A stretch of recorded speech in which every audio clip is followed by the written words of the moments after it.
तो एक समय था जब हमारे भारत को सोने की चिड़िया कहा जाता था और इसकी वजह थी यहाँ के विशाल सोने के भंडार। लेकिन औपनिवेशिक दौर में जब भारत के भूभाग पर अंग्रेजों का कब्जा था, तब हमने अपना काफी सोना खो दिया। लेकिन अब रिपोर्ट्स निकल कर आ रही है कि भारत की ईस्टर्न स्टेट में बड़े सोने के भंडार की खोज हुई है। और कमाल की बात यह है कि यह सोने का भंडार कई जिलों में पाया गया है। और आपको बता दें कि सोने के भंडार मिलने की खबर इतनी ज्यादा पक्की है कि इसकी नीलामी का काम भी तेजी के साथ चल रहा है, क्योंकि कुछ अनुमानों के मुताबिक यहां पर 50 टन से अधिक सोना हो सकता है। यानी कि भारत सोने की चिड़िया बनने की राह पर तो चल ही चुका है। लेकिन इसके साथ साथ हमारा सबसे बड़ा फायदा यह है कि अभी तक हम जो स्विट्जरलैंड और यूएई जैसे देशों से सोना खरीदकर अपने देश में लाते थे, अब हमें उन देशों से नहीं खरीदना पड़ेगा, जिससे भारत में सोने की कीमतें जो आसमान छू रही है, यह कीमतें और भी ज्यादा सस्ती हो सकती हैं। आखिरकार यह सोने का भंडार भारत में किस जगह पर खोजा गया है और क्या यह भारत की अर्थव्यवस्था को बदल सकता है? और क्या हम फिर से दुनिया में गोल्ड यानी कि सोने के सबसे बड़े केंद्र बनने जा रहे हैं? तो आइए इस खबर से जुड़ी हर एक जानकारी को जानने के साथ साथ रोचक सफर पर चलते हैं।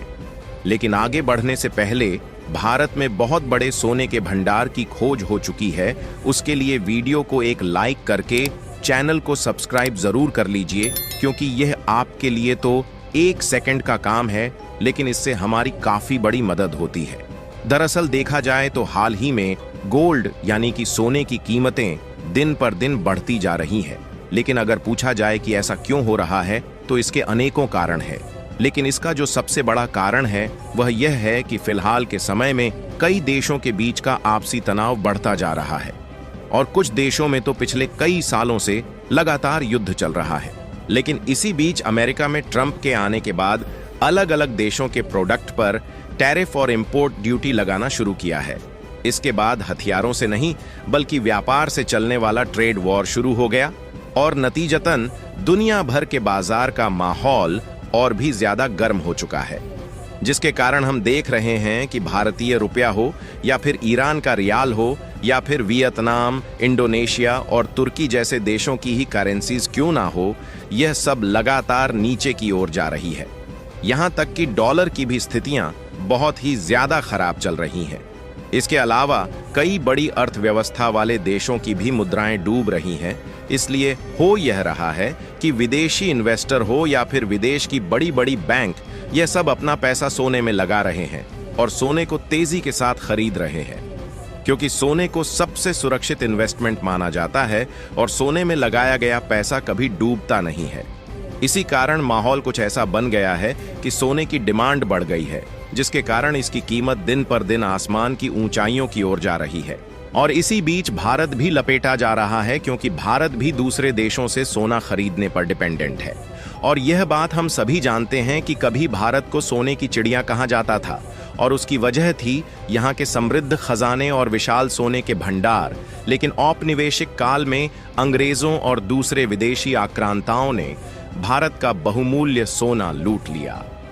पर अब कहानी एक नया मोड़ ले रही है, क्योंकि ओडिशा में गोल्ड के भंडारों की खोज के प्रयास 2023 से चल रहे थे। भारतीय भूवैज्ञानिक सर्वेक्षण यानी जीएसआई और ओडिशा के भूविज्ञान निदेशालय ने 2023 में देवगढ़, क्योंझर और मयूरभंज जिलों में सोने के भंडारों की पहचान की थी। लेकिन इसका कंफर्मेशन अभी तक नहीं था कि यहां पर वाकई में सोने के भंडार मौजूद हैं या फिर नहीं। हालांकि जियोलॉजिकल सर्वे इसके बाद भी जारी रहा। लेकिन अब 2 सालों की मेहनत के बाद यह बात कंफर्म होती हुई देखी जा रही है कि भारत के उड़ीसा में बड़े सोने के भंडार पाए गए हैं।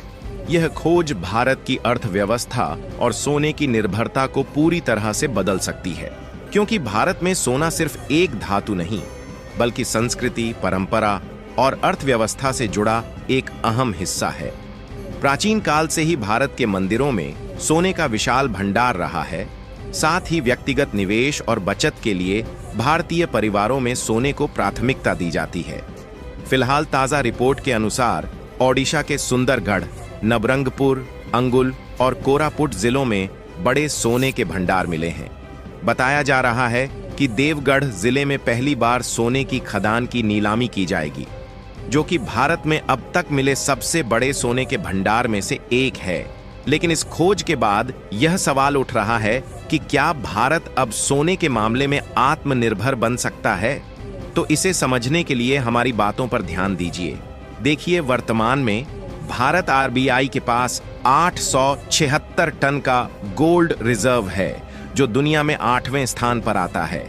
हालांकि भारत का स्थान 8वां है, लेकिन हमारी गोल्ड कंजम्पशन यानी खपत दुनिया में दूसरे नंबर पर है। हालांकि भारत में जरूरत के हिसाब से सोना है ही नहीं, तो भारत सोना खरीदता कहां से है? उसके लिए आप इस चार्ट को देखिए कि भारत स्विट्जरलैंड से 40%, यूएई से 15%, दक्षिण अफ्रीका से 10% और बाकी के कुछ देशों से थोड़े बहुत सोना को इंपोर्ट करता है। ओवरऑल भारत अपने कुल गोल्ड जरूरतों का लगभग 90% सोना इंपोर्ट करता है, जिसके लिए भारत हर साल 30 से 40 अरब डॉलर का सोना खरीदने में इन्वेस्ट करता है, जो हमारी विदेशी मुद्रा भंडार पर भारी दबाव डालता है। लेकिन अगर ओडिशा में मिला सोना सही से उपयोग किया जाए तो यह स्थिति पूरी तरह बदल सकती है। भारतीय भूवैज्ञानिक सर्वेक्षण जीएसआई के अनुसार ओडिशा में कुछ इलाकों में 10 से 15 टन तक सोना मौजूद होने की संभावना जताई गई थी।